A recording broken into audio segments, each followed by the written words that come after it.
들성 부른 나무는 떡잎부터 알아본다 라는 그런 격언이 있습니다. 또 하나를 보면 열을 안다 이런 격언도 있습니다. 이런 격언들의 의미는 결국 작은 것을 통해서 하나를 보면 그것이 전체를 나타낼 수 있다라고 하는 그런 의미로 저희들에게 전해지고 있습니다. 어떤 사람들은 격언에 대해서 너무 성급한, 일반화다 이렇게 비판을 할 수도 있습니다. 과연 하나를 가지고 그 사람 전체를 평가하는 것이 합리적이고 옳은 일일까 하는 비판입니다. 그런가 하면 어쨌든 한 면도 전체의 한 부분일 수 있기 때문에 그것도 일리 있는 이야기다 라고 할 수도 있다는 겁니다. 어쨌든 저희들 가운데는 처음부터 어렸을 때부터 시작 단계부터 두각을 나타내는 그러한 사람이 있고, 어떤 분들은 시간이 많이 지나고 난 다음에 두각을 나타내는 대기만성형이 있을 수 있습니다. 그게 다른 사람의 이야기 같으면 그냥 아름다운 이야기로 들을 수 있겠지만 내 자신의 이야기고 내 자녀의 이야기고 우리 가족의 이야기가 됐을 경우에는 누구라도 대기만성형보다는 아무래도 떡잎부터 일찍 좀 어떤 의미가 보이는 그런 삶을 원하지 않겠습니까? 내 아이가 1살, 2살, 3살, 4살, 5살, 6살까지 말 한마디 못하다가 한 20살쯤 되어서 말문에 튀었는데 세계를 변화시키는 달변가가 될 것이다. 이 약속의 말씀을 받는 것보다는 한 2살쯤 됐을 때 영어와 한국어를 동시에 할 수 있는 아이가 될 수 있으면 좋겠다는 것이 우리 부모의 마음이고 모두의 마음이지 않겠습니까? 내 남편이 혹은 내 아내가, 내가 아는 분들이 비즈니스를 하시는데 한 3년 동안은 고전하다가 한 4년쯤 돼서 대박이 났으면 좋겠다. 이거보다는 처음부터 열자마자 손님 몰려들었으면 좋겠다. 이게 우리들의 일반적인 마음이지 않겠습니까? 왜냐하면 대기만성이라고 하는 것은 그만큼 인고의 시간, 기다림과 인내와 참는 시간이 우리에게 필요하기 때문에 그렇습니다. 그래서 이 스포츠를 하는 팀들도 야구가 됐든 축구가 됐든 어떤 그 종목을 보든 팀의 전력이 어느 정도 여유가 있는 팀은 선수를 영입할 때 그냥 즉시 전력감만을 영입하는 게 아니라 잠재적 후보군을 영입을 하지 않습니까? 가능성 있는 사람. 하지만 지금 현재 전력이 약한 팀은 잠재적 후보군을 영입해서 그 사람을 키워살 여력이 없습니다. 빨리 즉시 전력감을 영입을 해서 그라운드에 투입을 해야 되기 때문에 그렇죠. 그래서 그 팀의 사정에 따라서 사람이 형편에 따라서 조금 그 후보군, 잠재적 능력을 가진 분들이 필요한 곳이 있고 즉시 전력감이 필요한 곳이 있는데, 예수님의 경우에는 주님께서 공생애를 시작하시고 그 거룩한 사역을 마치기까지 3년의 시간이 주님이 계획하셨거든요. 그럼 그 시간에 충분히 사람 훈련시킬 수도 있고 사람 만들어갈 수도 있다라고 생각할 수도 있겠지만, 한번 생각해 보십시오. 우리의 삶이 3년밖에 안 남았다면 그래, 충분히 훈련시켜서 할 수 있을 거야 라고 생각할 수 있는 분이 과연 얼마나 되겠습니까? 급한 거죠. 그러면 당연히 즉시 전력감을 얻기를 원하겠죠. 근데 주님께서 12제자로 삼으신 그 제자들은 사실은 즉시 전력감이 아니었습니다. 그들은 잠재적 후보군이라 치면 아주 이제 넉넉하게 바라본 거고, 주님 보시기에 다른 사람들 보기에도 정말 연약하기 짝이 없는 그런 사람들이었습니다. 그들이 어떠한 모습이었는지 오늘 본문이 우리에게 적나라하게 보여주는데 3가지의 사건을 함께 나누었습니다. 첫 번째는 뭐냐면 그들이 가버나움으로 가는 중에 길가에서 변론이 있었습니다. 누가 크냐 하는 문제를 통해서 변론이 있었는데, 변론은 이걸 다른 말로 번역을 하면 무슨 뜻이 되냐면 논쟁이 됩니다. 논쟁. 근데 논쟁에서 조금만 더 나가면 뭐가 되죠? 예, 분쟁, 다툼, 싸움이 되죠. 그러니까 그들이 길가에서 누가 크냐를 가지고 그 변론이 있었다는 것은 사실 얼마든 분쟁과 다툼으로 갈 가능성을 충분히 가지고 있었다는 거예요. 그 이유는 뭐냐면 누가 크냐는 거예요. 왜 그랬을까? 가만히 보면 얼마 전에 예수님께서 제자들에게 묻습니다. 너희는 나를 누구라 하느냐? 그때 베드로가 딱 치고 나갔습니다. 주는 하나님의 그리스도이십니다. 이제 베드로는 12제자들 가운데 이미 먼저 한 건을 했어요. 조금 있다가 예수님께서 따로 기도하러 산에 올라가시는데 누구를 데려가냐면 베드로를 데려가셨고 요한과 야고보를 데려가셨습니다. 남겨진 제자들 입장에서는 야, 위기다 생각될 수 있지 않겠습니까? 그래서 그들이 가버나움으로 가는 중에 누가 과연 크고 이거 정리할 필요가 있다.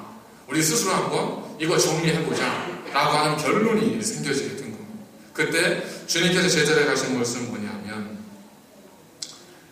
한 작은 아이를 데려다 놓고 누가 이 아이를 영접하겠느냐. 당시에 아이는 지금이야 아이가 미래의 꿈나무요, 미래의 희망이요, 뭐 이렇게 표현하지만 당시 어린아이들과 여자는 그거는 사실 좀 이렇게 그 존엄성이 인정받지 못하던 시대였기 때문에 아이를 영접한다는 것은 그 집에서도 가장 밑에 있는 말단의 종들이나 할 수 있는 일이었습니다.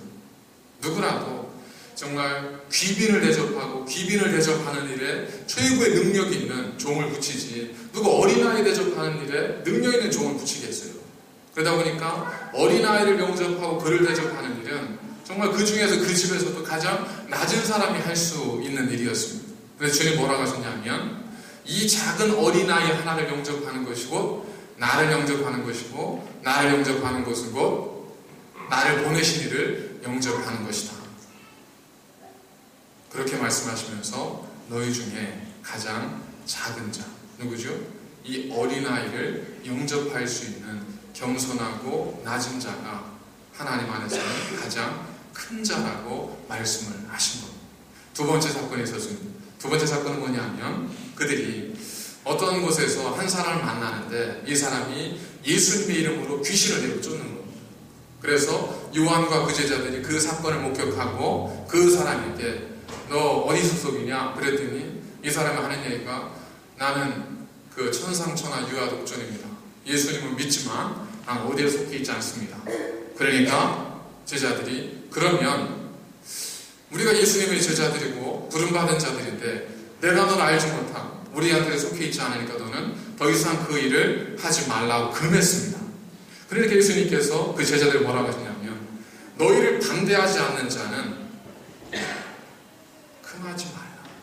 너희를 반대하지 않는 자는 너희를 위하는 자니라 하면서 오히려 제자들의 그 행동을 제지하셨습니다. 왜 그러셨을까? 저희들이 한번 그 논리적으로 생각을 해보면 지금도 그 기독교 내에도 이단, 사이비 여러 종파들이 많지 않습니까? 다 각기 자기 나름의 성경적 해석을 가지고 나아가는 거죠. 그렇기 때문에 교회는 제도적인 정통 교회였던 하나의 하나님 지금까지 끌어오셨던 질서가 필요합니다. 그 속에서 우리가 건전한 신앙을 영위해갈 수 있기 때문에 그런 관점에서 제자들이 그 사람에 대해서 경계했다면 아마 주님께서도 그 부분을 이해하셨을 겁니다. 그런데 요한 스스로가 이야기하기를 그가 우리에게 속해 있지 않기 때문에 그는 우리 중에 한 사람이 아니었기 때문에 우리가 금했습니다. 그러니까 주님께서 그들의 말씀 속에서 그들을 본 그들의 심리를 주님께서 어떻게 파악하신 거냐면 이스라엘 백성들이 가지고 있는 선민의식이 있었죠. 그 선민의식처럼 아니 우리가 예수님의 제자고 우리가 예수님의 정통성을 이어가고 있는 사람들인데 내가 알지 못하는 사람이 그건 안 돼. 일종의 특권의식이에요. 일종의 특권의식을 그들이 가지고 있었습니다. 두 번째는 뭐냐면 그들이 불과 얼마 전에 귀신 들린 아들을 데리고 온 아버지가 만났을 때 그 아버지의 요청대로 귀신을 고쳐주십시오 했는데 안타깝게도 이 제자들이 귀신 들린 자를 내어 쫓지를 못했습니다. 당연히 그런 제자들에게 자기들이 알지 못하는 누군가가 주님의 이름으로 귀신을 내어 쫓았어요. 어떤 마음이 들겠습니까? 열등의식이 들겠죠. 그래서 금했던 겁니다. 주님께서는 그런 어떤 복음의 위험성, 그런 신학적 사상의 위험성 이것들을 무시하셨기 때문에 내버려두라 라고 말씀하신 것이 아니라 제자들 마음속에 있는 특권의식과 그리고 열등의식 이것들을 주님께서 지적하셨답니다. 세 번째 어떤 사건이 있었냐면 그들이 예수님과 함께 가버나움에서 갈릴리에서 예루살렘으로 쭉 올라가시는데 아시는 것처럼 갈릴리 호수가 위에 있고 요단강을 따라서 밑에 보면 사해가 이렇게 있습니다. 그래서 제자들은 갈릴리에서 가버나움에서 예루살렘으로 가는데 갈릴리와 예루살렘 사이에 있는 땅이 사마리아 땅입니다. 가장 빠른 길은 사마리아를 통과하는 길이에요. 근데 사마리아 사람들은 아시는 것처럼 유대인과 적대 관계를 가지고 있기 때문에 유대인들은 사마리아 땅을 통과하지 않고 돌아서 갔습니다. 그러니 짧은 길을 멀리 갔던 거죠. 주님께서는 그러지 않았습니다. 사마리아 길로 그냥 통과하셨습니다. 근데 문제는 어디서 생겼냐면 사마리아 사람들이 예수님이 유대인이고 예루살렘으로 간다는 것을 알고 예수님이 길을 막은 겁니다. 그래서 제자들이 뭐라고 했냐면 그때 제자들이 하나님의 말씀을 생각해낸 겁니다.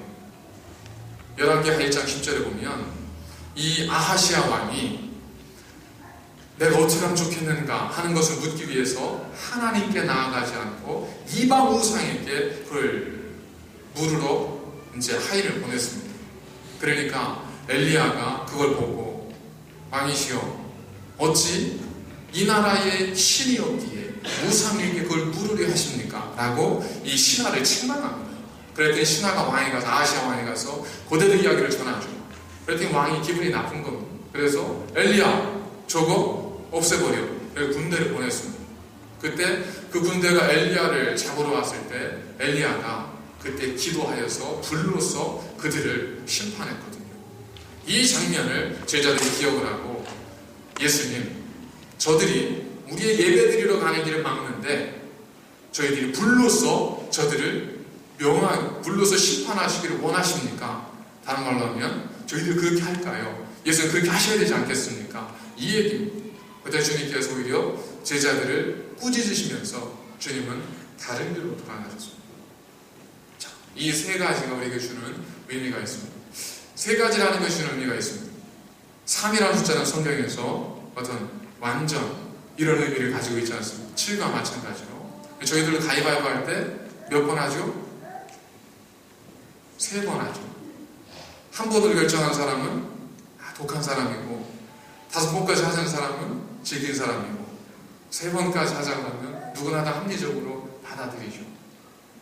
3번 다 제자들의 모습이 어땠습니까? 주님 보시기에 제자들의 모습은 자신의 특권 그리고 그 속에서 내가 우월해지기 위한 마음 그리고 자기들이 가지고 있는 어떤 능력을 가지고 그들을 정죄하고자 하는 마음 이런 마음들이 주님 보시기에는 안타깝기 그지없었다는 겁니다. 그럼에도 불구하고 주님께서는 그들과 함께 사마리아 땅을 일부러 통과하십니다. 왜 그랬을까요? 이것이 우리에게 나타나는 것이 있습니다. 첫 번째는 누구와 누구의 싸움이냐면 자신과 함께 모여있는 주님의 제자들 그들 가운데 싸움입니다. 두 번째 사건은 누구와 누구의 싸움이냐면 자신들의 그릇과 또 다른 무리와의 싸움입니다. 마지막 세 번째 사건은 유대인 전체와 이방인과의 싸움입니다. 지금 사건이 작은 단계에서 큰 단계로 계속 확대되어지고 있습니다. 그걸 통해서 하나를 보면 열을 알지 않습니까? 한 못을 보면 나머지도 짐작할 수 있는 것처럼 제자들의 모습이 그랬다는 것. 집에서 새는 바가지가 나가서 새는 것처럼 자기들끼리 다투고 있을 때 나중에 못 돼요. 그는 가는 곳마다 다툽니다. 이방인들과도 다투요. 주님은 돌아가셨지만 제자들은 저들에게 불로 저들을 멸할까요? 라고 묻는다는 겁니다. 이것이 그 당시 제자들의 모습이었었습니다. 또 중요한 건 한 가지는 뭐냐면 그런 제자들의 모습이 언제 보여진 모습이냐면 불과 얼마 전에 예수님께서 그 제자들을 불러놓고 뭐라고 하셨냐면 아무든지 나를 따르려거든 자기를 부인하고 자기 십자가를 지고 나를 쫓으라 라고 말씀하신 지가 불과 얼마 전입니다.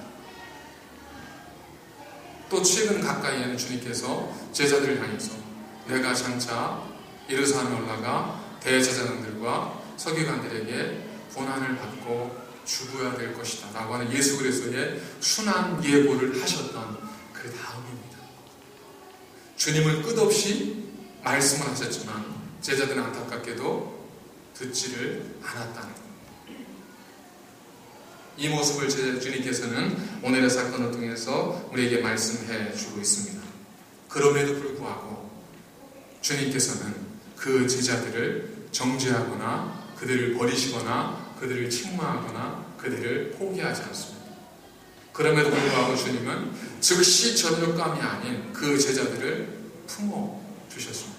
그들을 데리고 어디까지 갔냐면 그 긴 3년을 함께 보내셨습니다.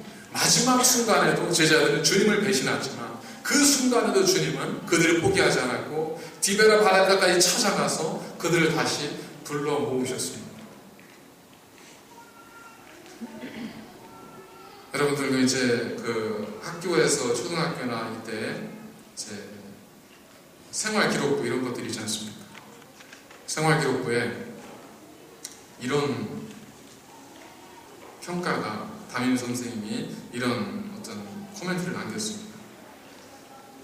주의가 산만하고 학습 능력이 떨어지며 무례한 행동을 하는 아이. 가끔 연예인들의 학교 학생 기록본 그게 이렇게 공개될 때 있잖아요.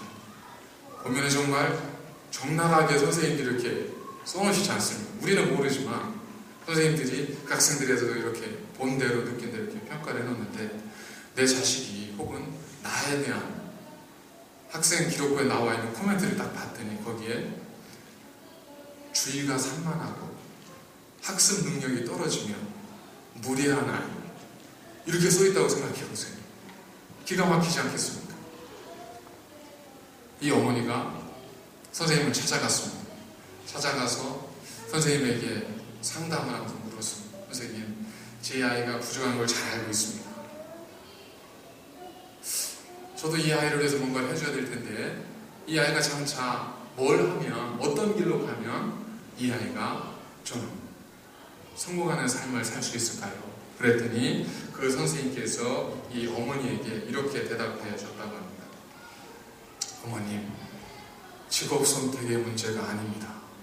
이 아이는 어느 분야에서도 성공할 확률이 없습니다. 저희들이 초등학교 가서 선생님들과 상담할 때가 있잖아요. 그럼 대부분 다 어떻게 하죠? 뷰티풀이에요. 얘는 얘 같은 애가 없는 거예요. 근데 저도 처음에는 가서 듣고 부모라서 모르고 있었고 얘가 천재가 아닐까. 그죠? 영어는 어떠냐? 굉장히 좋아지고 있대요. 그래서 그런 줄 알았더니 아니고. 어쨌든 이 나라에서는 다른 사람에 대해서 정말 그렇지 않으면 대부분 긍정적으로 봐주지 않습니다. 근데 담임 선생님이 하나의 부모님에게 직업 선택의 문제가 아니라 얘는 어떤 직업을 가져도 성공할 확률이 없습니다. 이 얘기를 했다는 건 사형선고입니다.